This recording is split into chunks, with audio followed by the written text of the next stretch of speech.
and saw Queen with Adam Lambert recently. Adam Lambert has come in to take on the part, I guess, of Freddie Mercury and enable the band Queen to continue to travel the world and play the songs and give joy to so many Queen fans who could no longer see the band with Freddie Mercury having passed away. It got me thinking about, in business, what happens when somebody leaves? Now for Queen, it wasn't like they replaced the person and everything was okay. There was a bit of work involved in finding the right person and educating them in such a way that the audience was able to grasp the new lead singer and not consider him to be a replacement. In business, when somebody leaves your organisation, they tend to leave a big gaping hole, a little bit like Freddie did with the band Queen.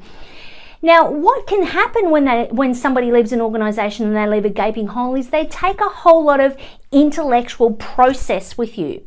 This is different to intellectual property. Intellectual process is the how you go about doing things.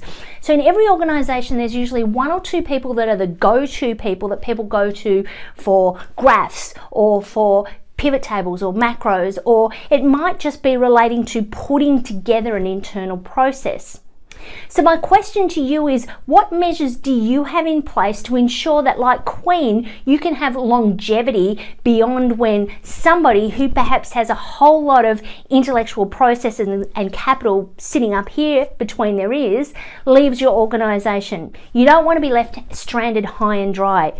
Best thing you can do is start having conversations, documenting or sharing or exploring how you can capture all that information as a precursor to the event when somebody leaves your organisation.